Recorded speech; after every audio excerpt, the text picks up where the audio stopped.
Assalamualaikum warahmatullahi wabarakatuh. Perkenalkan, nama saya Ridha Saputra. Di sini saya perwakilan dari kelompok yang beranggotakan. Yang pertama itu ada saya sendiri, kemudian yang kedua ada Ramdan Rizky Munggaran, dan yang terakhir ada Muhammad Sandi. Sekarang kita lanjut ya ke pertanyaan yang pertama, yaitu jelaskan bagaimana anggang-anggang atau water striders dapat berjalan di atas air. Kemudian hubungkan dengan tegangan permukaan. Yang menyebabkan agang-agang mengapung di atas air karena adanya tegangan permukaan yang dimiliki oleh permukaan air tempat agang-agang hidup. Kemudian tegangan permukaan menyebabkan agang-agang melalui kakinya dapat menopang berat tubuhnya agang-agang di atas air. Kemudian berat badan dari agang-agang dapat terdistribusi rata melalui sepasang kaki tengah dan sepasang kaki belakangnya, dan di atas permukaan air akan membentuk cekungan atau lengkungan air tepat di mana agang-agang menumpukan kakinya. Ketika adanya distribusi massa badan yang merata pada tumpuan kaki agang-agang, maka efek sebaran atau massa tubuh agang-agang akan lebih kecil daripada efek penarikan tekanan permukaan air yang menyebabkan agang-agang dapat terapung di atas permukaan air.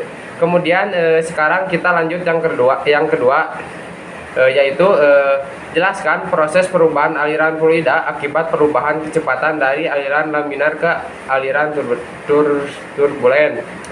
Jadi aliran laminar terjadi apabila kekentalan bernilai besar dan kecepatan aliran bernilai kecil. Dengan berkurangnya pengaruh kekentalan atau pertambahan kecepatan, maka aliran akan berubah dari laminar menjadi turbulen.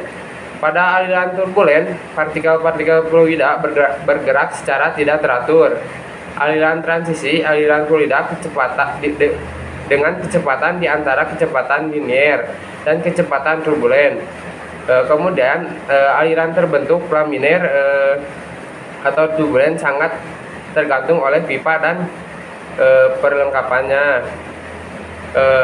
Kemudian yang ketiga akan dijelaskan oleh saudara kita, yaitu Ramdan Rizky Munggaran. Baik, langsung saja pada pertanyaan nomor 3, yaitu jelaskan proses perhitungan perbedaan tekanan P1 dikurangi P2 pada manometer berikut jika diketahui SG atau specific gravity cairan A-nya itu adalah 1,6. Nah, untuk proses perhitungan tekanan pada manometer tersebut ialah diketahui yang pertama, yaitu massa jenis air atau rho omega sama dengan 1000 kg per meter kubik. Kemudian massa jenis cairan A-nya itu atau rho C sama dengan 1,6 kg per meter kubik, atau dikonversi ke miligram menjadi 1600 gram per meter kubik. Kemudian H atau tinggi kadar cairan di atas datum X dikurangi X pada tungkai sebelah kanan, yaitu sama dengan 10,2 mm, atau dikonversi ke meter menjadi 0,0102 meter. Kemudian ada H1 atau sama dengan ketinggian air di tungkai sebelah kiri, kemudian H2 ketinggian air di tungkai sebelah kanan. Nah, kemudian ada G atau percepatan gravitasinya itu adalah 9,81 meter per sekon persegi. Kemudian ada P1 atau tekanan di titik 1, kemudian P2 atau tekanan di titik 2. Nah, langsung masuk pada penyelesaian, yaitu perbedaan tekanan pada tungkai di atas datum X dikurangi X. Nah, untuk tungkai sebelah kiri rumusnya itu tekanan di titik 1 ditambah massa jenis air dikali percepatan gravitasi dikali tekanan ketinggian air di tungkai sebelah kiri sama dengan tekanan di titik 1 ditambah rho dikali omega dikali G, kemudian dibagi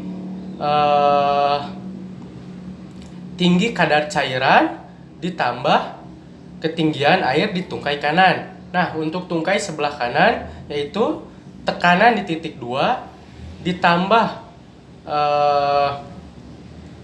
massa jenis air dikali percepatan gravitasi dikali ketinggian air di tungkai sebelah kanan.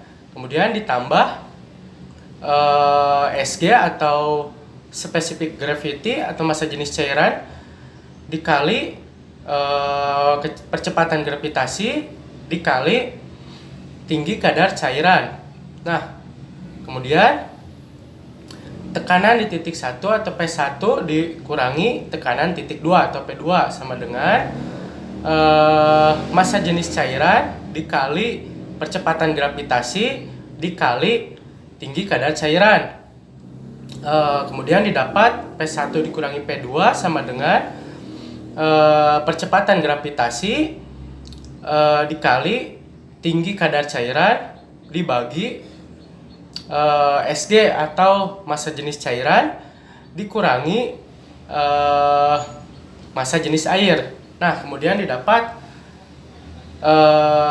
dari rumus tersebut kita dapat masukkan 9,81 dikali 0,0102 dibagi 1600 dikurangi 1000, kemudian didapatkan hasil 9,81 dikali 0,0102 dikali 600. Nah, hasilnya itu adalah 60,0372 Pascal atau dapat juga 60,0372 Newton per meter persegi. Nah, untuk soal nomor 4 mungkin akan dilanjutkan oleh saudara Muhammad Sandi.